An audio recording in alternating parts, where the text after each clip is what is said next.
नमस्कार दोस्तों, I am sure कल आपने एक न्यूज सुना होगा कि सरकार के द्वारा, भारत सरकार के द्वारा डीएनएस अलाउंस में इजाफा किया गया है फ्रॉम 17% टू 28%, मतलब कि 11% का इजाफा एक बार में किया गया है। लेकिन मैं आपको बता दूं कि ये 11% तब आया है जब 1.5 साल से 1.5 ईयर से इसमें फ्रीज लगा दिया गया था। सरकार इसको इंक्रीज नहीं कर रही थी कोविड-19 पैंडेमिक को देखते हुए, लेकिन यहां पर फाइनली इसमें 17% से ये 28% हो गया। तो आपके मन में बहुत सारे सवाल आ रहे होंगे कि ये डीएनएस अलाउंस क्या होता है, ये डीएनएस रिलीफ क्या होता है, प्लस इसका मतलब क्या है, इससे फायदा क्या होगा और किस प्रकार से ये पूरा सिस्टम वर्क करता है। तो हर एक चीज मैं आपको डिटेल में बताने वाला हूं। चलिए आगे बढ़ते हैं। अगर आप यूपीएससी की तैयारी कर रहे हैं तो इसके बारे में सारी जानकारी आपको डिस्क्रिप्शन में मिल जाएगी, वहां से आप हमारे ऐप को भी डाउनलोड कर सकते हैं। देखिए, यहां पर सबसे पहले समझने की आवश्यकता है कि हम इसके बारे में पढ़ क्यों रहे हैं, क्योंकि ये जो फैसला है, ध्यान रखिएगा, जो भारत सरकार है, यूनियन कैबिनेट के द्वारा इसको लिया गया है ऑन जुलाई 14, और उन्होंने कहा है कि जो डीएनएस अलाउंस और डीएनएस रिलीफ है, अब देखिए इसके बारे में मैं आपको आगे बताऊंगा, लेकिन ये छोटा सा जो डिफरेंस है ना अलाउंस और रिलीफ में, बस ये याद रखना कि डीएनएस अलाउंस उनके लिए होता है जो करंट में एम्प्लॉइज हैं सेंट्रल गवर्नमेंट के। ये हम अभी सेंट्रल गवर्नमेंट की बात कर रहे हैं सिर्फ, क्योंकि जो स्टेट गवर्नमेंट वाला पूरा हिस्सा होता है वो अलग स्टेट गवर्नमेंट देखती है। तो यहां पर क्या होता है कि जो अलाउंस है, डीएनएस अलाउंस की जब हम बात करते हैं तो ये करंट में जो एम्प्लॉइज काम कर रहे हैं सेंट्रल गवर्नमेंट के अंदर, उनकी हम बात करते हैं। और जो डीएनएस रिलीफ होता है ये पेंशनर्स के लिए होता है, मतलब कि जो रिटायर हो चुके हैं उनके लिए रिलीफ होता है, और दोनों के लिए सेम होता है, लेकिन अलग अलग नाम से हम इसको बुलाते हैं। तो यहां पर क्या हुआ है कि 1 जुलाई 2021 से, ये जो 1 जुलाई आपका ऑलरेडी स्टार्ट हो चुका है, यहां से जो पैसा है, जो उनकी सैलरी है, उसमें 28% का इजाफा मिलेगा, क्योंकि यहां पर आप देख सकते हो इसको इंक्रीज किया गया है बाय 11%। और जाहिर सी बात है इसकी वजह से जो लैक्स ऑफ गवर्नमेंट एम्प्लॉइज हैं, इस समय करीब आप कह सकते हो अराउंड 50 लाख के आसपास गवर्नमेंट एम्प्लॉइज हैं, उनको एक मेजर रिलीफ और फाइनेंशियल बूस्ट मिलने वाला है। स्पेशली आपको पता है आगे फेस्टिवल सीजन आने वाले हैं, तो उसमें वो स्पेंड कर सकते हैं। तो यहां पर आप सबसे पहले समझने की आवश्यकता है कि ये डीएनएस अलाउंस है क्या, इसका मतलब क्या होता है। देखिए, अलाउंस क्या होता है, अगर आप किसी कंपनी में काम कर रहे हो, कंपनी ए बी सी, और अगर आपको वो कंपनी कहीं पर बाहर भेजती है या फिर देश में किसी और दूसरे जगह भेजती है, तो जो ट्रैवल अलाउंस होता है वो आपको दिया जाता है, जो भी आपका खर्चा लगा उसको हम अलाउंस कहते हैं, राइट। वैसे ही कहीं पर आपने खाना खाया कंपनी की तरफ से, तो उसके लिए कुछ अलाउंस दिया जाता है, राइट। तो ये अलाउंस हो गया। लेकिन डीएनएस क्या होता है, डीएनएस अलाउंस का मतलब ये हुआ, आपने जब मैं आरबीआई की पॉलिसीज वगैरह के ऊपर वीडियो बनाता हूं तो आपने सुना होगा चीप मनी पॉलिसी की बात होती है, फिर बात होती है डियर मनी पॉलिसी की। चीप मतलब क्या है, सस्ता, डियर मतलब महंगा। मतलब डियर किससे रिलेट करता है, ये महंगाई से रिलेट करता है। तो जब हम डीएनएस अलाउंस की बात करते हैं, मतलब कि महंगाई की वजह से आपके सैलरी के ऊपर जो इंपैक्ट आया है उसमें यहां पर इजाफा किया जाए, उसी को कहा जाता है डीएनएस अलाउंस। मतलब कि सपोज फॉर एग्जांपल, मैं आपको एक जस्ट एग्जांपल के तौर पर बता रहा हूं कि जो अभी 7th पे कमीशन है, तो पे कमीशन तो क्या है, कई वर्षों के बाद आता है। जैसे कि 2016 में 7th पे कमीशन लागू किया गया था, अब अगला पे कमीशन हो सकता है कि 2024 से 2025 से लागू किया जाएगा। तो 2016 में आप इमेजिन करके देखिए, अगर सपोज आपकी जो सैलरी है वो मैंने कह दिया कि 50,000 रुपए है, ठीक है, और अभी वो तो 2016 में था, और अब क्या चल रहा है, ये अभी आपका चल रहा है 2021। तो क्या आप चाहोगे कि अभी भी आपका सैलरी वैसा ही हो? नहीं होना, क्योंकि इन्फ्लेशन आपका ये 50,000 रुपए जो 2016 में था, क्या वो 2021 में वही चीज खरीद सकता है? 50,000 रुपए नहीं खरीद सकता है, क्योंकि महंगाई बढ़ती रहती है। तो महंगाई का जो असर है आपके सैलरी के ऊपर, वो इंपैक्ट ना आए, उसको कम करने के लिए यहां पर आपको डीएनएस अलाउंस दिया जाता है। आई होप कि अब आपको चीजें क्लियर हो गई होंगी।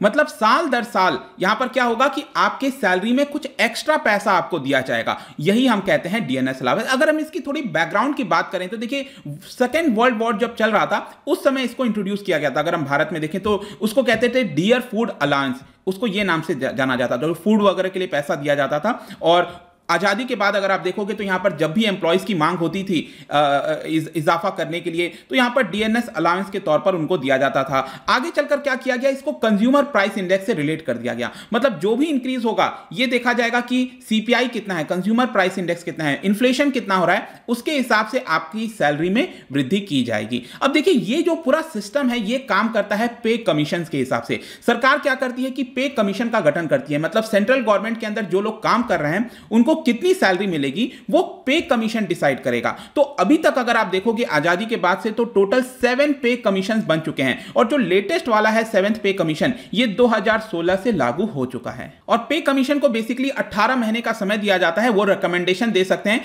कि एक पर्सन की जो सैलरी है वो कितना होगा। पहले आप सुनते होंगे कि पे बैंड में हुआ करते थे, जैसे कि 15,000 से लेकर 40,000 के बीच का पे बैंड हुआ करता था, ये बेसिक सैलरी हुआ करती थी। 7th पे कमीशन ने काफी हद तक चेंज कर दिया और एक फिक्स्ड सैलरी कर दी और उसके ऊपर अलाउंस कर दिया। मैं आपको आगे बताऊंगा कैसे ये वर्क करता है, डोंट वरी। लेकिन यहां पर क्या होता है कि जो एम्प्लॉइज होते हैं उनका एक फॉर्मूला होता है, मतलब कितना अलाउंस दिया जाएगा। डीएनएस अलाउंस जैसे मैंने आपको बताया अभी ये 28% हो गया है, तो इसका एक पर्टिकुलर फॉर्मूला होना चाहिए, राइट। तो ये फॉर्मूला नीचे लिखा है, आप चाहो तो देख सकते हो, आपको इसको याद रखने की आवश्यकता नहीं है। लेकिन इसमें एक चीज याद रखना कि यहां पर जो कंज्यूमर प्राइस इंडेक्स होता है, अगर आपके एग्जाम में आता है कि होलसेल प्राइस इंडेक्स के हिसाब से ये दिया जाता है तो ये गलत हो जाएगा। कंज्यूमर प्राइस इंडेक्स के हिसाब से यहां पर इसको कैलकुलेट किया जाता है। तो चलिए इसके थोड़े कैलकुलेशन हम यहां पर समझने की कोशिश करते हैं कि किसी पर्सन को कितनी सैलरी मिलेगी अगर डीएनएस अलाउंस बढ़ता है तो उसमें कितना इजाफा होता है। तो देखिए एक चीज याद रखना है आपको, डीएनएस अलाउंस में जो इजाफा होगा हर साल में 2 बार किया जाता है ये चीज। जैसे कि आप यहां पर मैंने आपको बताया कि 2016 से कौन सा पे कमीशन लागू हुआ है, 7th पे कमीशन लागू हुआ है। तो आप देख पाओगे जुलाई 2016,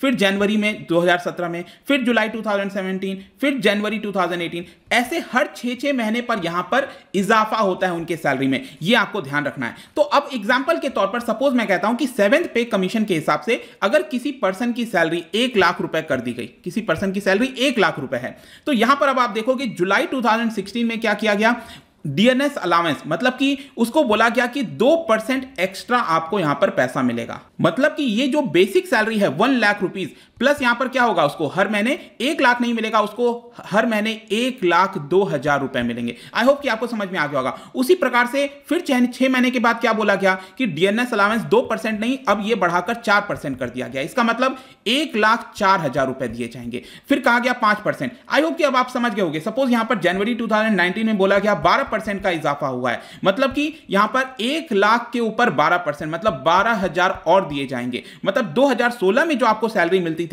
उसमें 12% का इजाफा आपको 2019 में देखने को मिल रहा है। ये मैं सिर्फ बेसिक सैलरी के ऊपर जो चीजें होती हैं वो मैं बात कर रहा हूं, बाकी और भी कई सारी चीजें होती हैं वो हम उसके ऊपर अभी नहीं जा रहे हैं। आई होप कि अब आपको चीजें आ गई होंगी समझ में। लेकिन अब क्या हुआ था पिछले कुछ समय से, पिछले 1.5 साल से, पिछले साल आपको याद होगा जनवरी 2020 में ये फिर से इंप्लीमेंट होना था। आप देख पाओगे जुलाई 2019 में लास्ट टाइम ये बढ़ा था, कितना हो गया था, 17%, ठीक है। फिर क्या होना था 6 महीने के बाद, मतलब जनवरी 2020 से यहां पर ये इंक्रीज होना था 21%, मतलब सरकार इसमें यहां पर करीब 4% का इजाफा कर रही थी। लेकिन क्या हुआ, पेंडेमिक आ गया उस समय, मार्च 2020 के आसपास के समय, तो सरकार ने कहा कि ये जो हमें इजाफा करना है 17% से 21% का, ये हम नहीं करेंगे, इसको हम कुछ समय तक के लिए फ्रीज कर देंगे। मतलब आगे चलकर जब आपको याद होगा पिछले साल जीएसटी का रेवेन्यू वगैरह बहुत कम हो गया था, इकोनॉमिक एक्टिविटी उतनी हो नहीं रही थी, तो इसीलिए सरकार को लगा कि यहां पर अभी डीएनएस अलाउंस में इजाफा करना गलत होगा। ऑल्दो पहले सरकार ने प्रॉमिस किया था कि ये 21% हो जाएगा, लेकिन सरकार ने इसको रोल बैक कर दिया। इसकी वजह से आप देख सकते हो करीब 63 लाख पेंशनर्स के आसपास उनको इंपैक्ट हुआ था। 48-50 लाख मैंने आपको बताया एम्प्लॉइज हैं, उनके ऊपर ये पूरा इंपैक्ट आया था। और इसकी वजह से आप देखोगे तो सरकार को करीब 37,000 करोड़ की बचत हुई थी, ये जो सरकार ने जो पूरा डीएनएस अलाउंस रोक दिया था।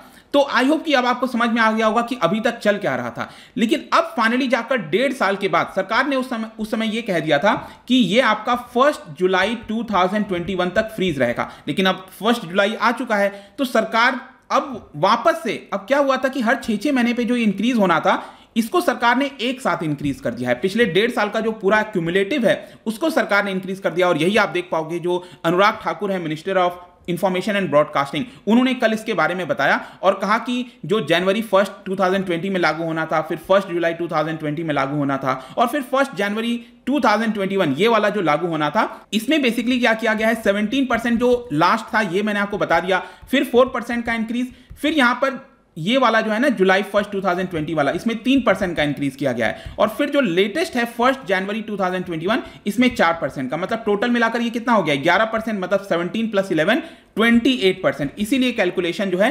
28% का आ रहा है। तो ओवरऑल यहां पर किसी जो गवर्नमेंट एम्प्लॉय है जिसकी सैलरी 2016 में सपोज 1 लाख रुपए रखी गई थी, तो यहां पर 28% का इजाफा है, मतलब अब उसको सैलरी कितनी मिलेगी, 1,28,000 मिलेगी। लेकिन इसमें याद रखिएगा ये आपका इफेक्ट में आएगा 1 जुलाई, मतलब पहले जो बीत गया उसमें यहां पर कोई एक्स्ट्रा सैलरी नहीं मिलेगी। सिर्फ 1 जुलाई से यहां पर जो भी अकाउंट्स होगा, जो भी कैलकुलेशन होगा वो दिया जाएगा। लेकिन इसके साथ साथ मैं आपको ये भी बता दूं, क्योंकि ये वाला कैलकुलेशन क्या हुआ है, ये लेटेस्ट जो 4% और इंक्रीज किया गया है, तो टोटल 28% आ गया है, ये 1 जनवरी 2021 का है। इसमें यह भी बताया जा रहा है कि 1 जुलाई से भी तो ऐड होना है, अभी एक और आएगा, तो वो सरकार बाद में बताएगी। मोस्ट प्रोबेबली हो सकता है कि और इसमें 3% इंक्रीज किया जाएगा, तो टोटल मिलाकर यहां पर हो सकता है 31% का इजाफा। ये आगे चलकर मैं आपको बता रहा हूं, लेकिन अभी के लिए 28% है, ये आपको ध्यान रखना है। और ओवरऑल इसकी वजह से सरकार को खर्च कितना एक्स्ट्रा करना पड़ेगा, ये करीब 34,000 करोड़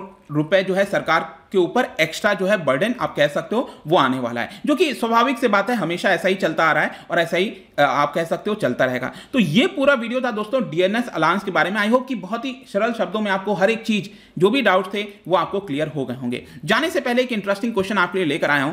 इनकम टैक्स अक्सर तो हम पढ़ते हैं, इनकम टैक्स हमको पता है क्या होता है, लेकिन क्या आप बता सकते हो कि ये एग्जैक्टली है क्या ये डायरेक्ट है, इनडायरेक्ट है, या फिर प्रोपोर्शनल है, या फिर प्रोग्रेसिव है, ये आपको यहां पर बताना है।